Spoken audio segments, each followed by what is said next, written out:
Everyone, कैसे हो आप? आशा करता हूँ कि आप ठीक होंगे। दोस्तों, आज के ब्लॉग की शुरुआत में शाम के 3 बजे से सैनिक कॉलोनी से कर रहा हूँ। और आज दोस्तों यहाँ पर भागवत कथा में आ रखा हूँ मैं, तो बने रहे मेरे साथ ब्लॉग में। भागवत जो है ना सारे कॉलोनी वाले कर रहे हैं। अच्छा, सभी लोग मिलके कर रहे सभी लोग मिलके कर रहे हैं ना सारी सैनिक कॉलोनी। और कैसा लग रहा है? हैं। बहुत बहुत बढ़िया लग रहा है, आनंद आ रहा है ना? बहुत अच्छा लग रहा है। बहुत जय श्री कृष्ण। विषयानंद क्या है? इन इंद्रियों को जो विषय सुख देते हैं, सुंदर सुंदर त्वचा हमको स्पर्श करे, सुंदर सुंदर त्वचा का स्पर्श हो, ये विषयानंद है। सुंदर सुंदर हम स्त्रियों को देख सके, ये हमारी वासना है, ये विषयानंद है। बढ़िया बढ़िया खाने को मिले, बढ़िया बढ़िया पहनने को मिले, ये क्या है? विषयों का आनंद है। किसी ने कहा मुरली से, अरे वेणु तू बहुत सौभाग्यशाली है। क्यों? बोले तेरे पैर भगवान अपने हाथों से दबाते हैं। जब भगवान उंगलियां चलाते हैं तो कहते हैं कि भगवान तेरे पैरों की सेवा करते हैं, पैर दबा करके तुझे आनंद प्रदान करते हैं। भगवान के होंठों पर कौन लगता है? और भगवान तुझे अपने होंठों से लगाए रहते हैं। भगवान के नासिका के अग्र में मोती लगी रहती है। नासाग्रे वरमौक्तिकं करतले वेणु करे कंकणम। भगवान की नासिका के अग्रभाग में क्या है? मोती। तो बोले ये भगवान के जो नासिका के अग्रभाग में मोती है, ये तेरे ऊपर छत्र का कार्य करती है।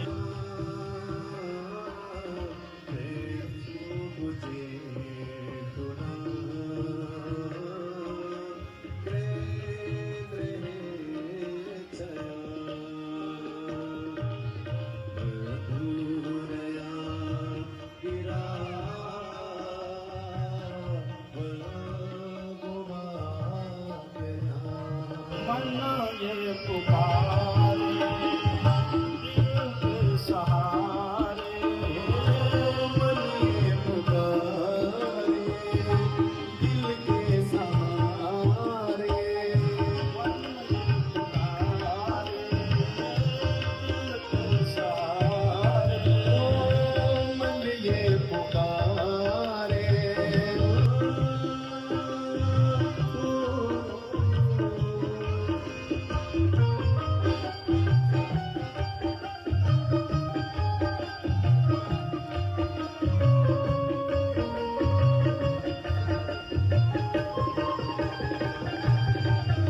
नान्यासे भुजविविदुतभिः सस्मितैर्भूर्विलासैः भज्जन्मध्यैश्चलकुचपटैः कुण्डलैर्गण्डलोलैः।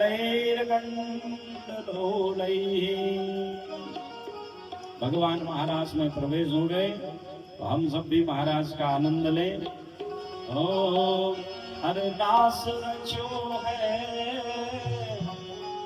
महाराज रचो है, रास रचो है, रास रचो है, वृंदावन का नाम आज रास रचो है, रास रचो है, महाराज रचो है, वृंदावन आज का नाम रास रचो है, रास रचो है, रास रचो है, वृंदावन का नाम महाराज रचो है। अच्छा, गोपियां तो झूमते हुए भगवान में विलय हो रही है, तुम्हें सुस्ती आ रही है, जरा दोनों हाथ उठा करके तुम तो सही। ओ दास रचो है, दास रचो है, दास रचो है, वृंदावन आज का रास रचो है, रास रचो है, रास रचो है, वृंदावन का नाम महाराज रचो है। राधा नाचे कृष्णा नाचे, नाचे गोपी जन, राधा नाचे कृष्णा नाचे, नाचे गोपी जन, राधा नाचे कृष्ण नाचे, नाचे नाचे गोपी जन, राधा नाचे कृष्ण नाचे नाचे गोपी जन। मन में तो बन गयो सखी जी पावन वृंदावन, अरे मन मेरो बन गयो सखी जी पावन वृंदावन। ओ रास रचो जय जय रास रचो है, रास रचो है, रास रचो है, वृंदावन का महारास रचो है, रास रचो है, महारास रचो है, वृंदावन आज का रास रचो है, वृंदावन का महारास रचो है। गोकुल में देखो, वृंदावन में देखो, गोकुल पे देखो, वृंदावन पे देखो, गोकुल में देखो, वृंदावन में देखो, गोवन से बाजे श्याम संग राधा नाचे। रास रचो है, महारास रचो है, रास रचो है, कान्हा रास रचो है, वृंदावन आज कान्हा रास रचो है, रास रचो है, रास रचो है, वृंदावन का महारास रचो है। गंगा नाचे यमुना नाचे, नाचे सखी संग, गंगा नाचे यमुना नाचे नाचे सरयू संग, गंगा नाचे यमुना नाचे, नाचे सरयू संग, गंगा नाचे यमुना नाचे नाचे सरयू संग। अरे मन मेरो बन गयो सखी जी पावन वृंदावन, अरे मन मेरो बन गयो सखी जी पावन वृंदावन। रास रचो है, रास रचो है, रास रचो है, रास रचो है, आज कान्हा रास रचो है, रास रचो है, रास रचो है, वृंदावन का आज रास रचो है। गोकुल में देखो, वृंदावन में देखो, गोकुल में देखो, वृंदावन में देखो, गोकुल में देखो, वृंदावन में देखो, गोवर्धन सी बाजे राधा संग श्याम नाचे, हो राधा संग श्याम नाचे, काले रे मधुरी पुरवाई रे, मेरा राधा संग श्याम नाचे, हो राधा संग श्याम नाचे, श्याम नाचे रे। रास रचो है, रास रचो है, आज कान्हा रास रचो है, रास रचो है, रास रचो है, वृंदावन आज कान्हा रास रचो है, रास रचो है, रास रचो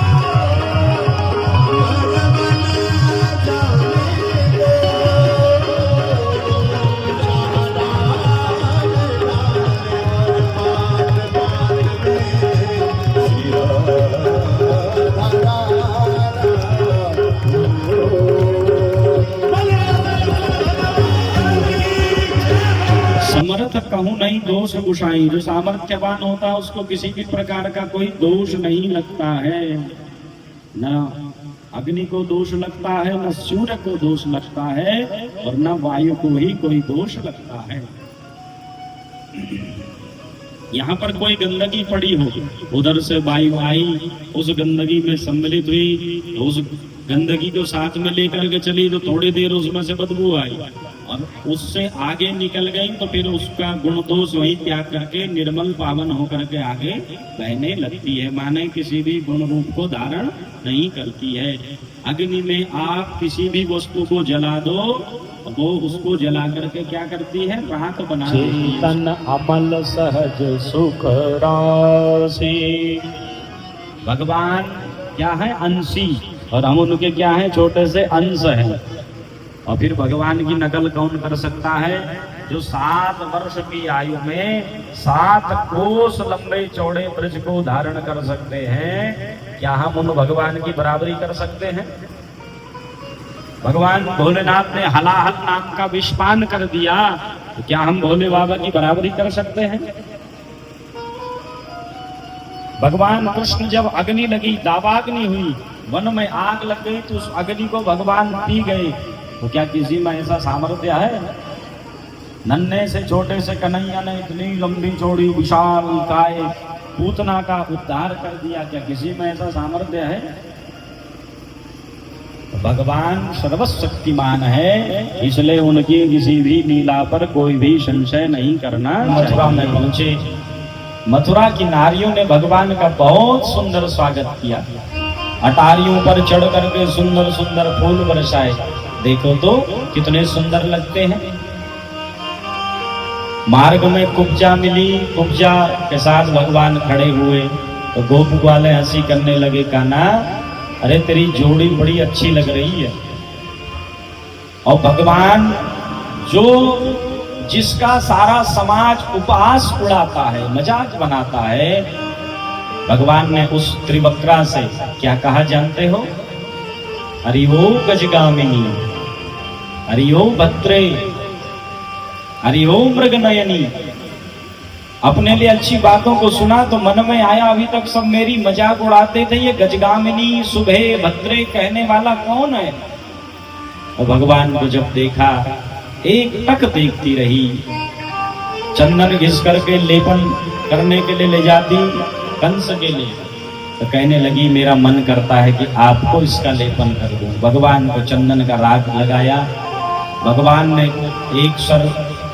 एक हाथ सर पे रखा, एक हाथ कमर पे, और जोर से झटका दिया, तो जो कमर में कुबड़ा था वो अपने आप हट गया और सुंदर नारी के रूप में परिणित हो गई।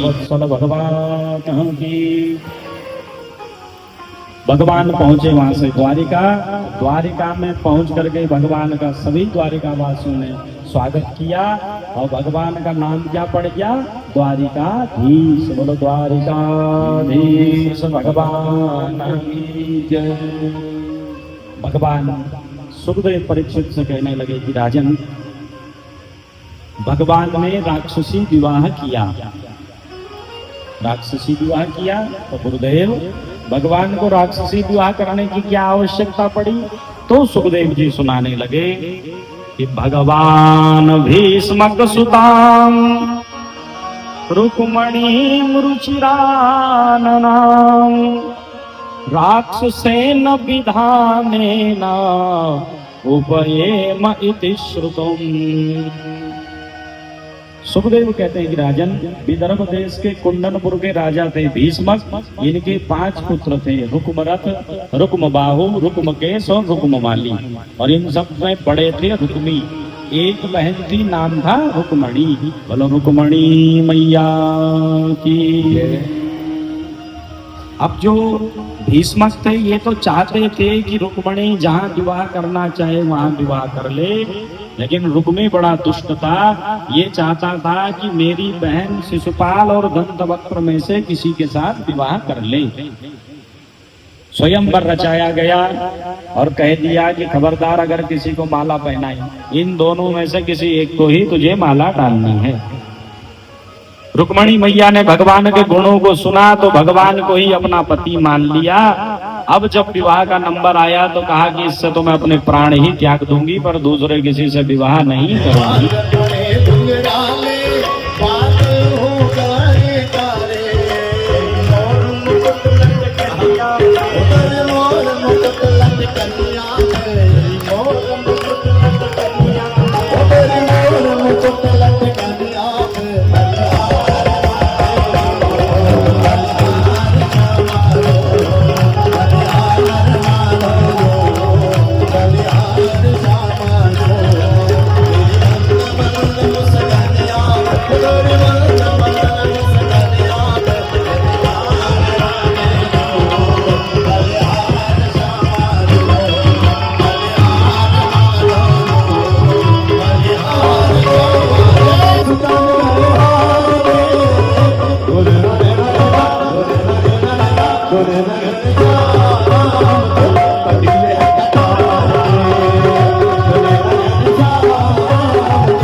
फाइनली आज सैनिक कॉलोनी में भागवत कथा थी दोस्तों, और काफ़ी अच्छा रहा। तो आपको मेरा आज का ये ब्लॉग कैसा लगा? लाइक, कमेंट, शेयर और सब्सक्राइब जरूर कीजिएगा।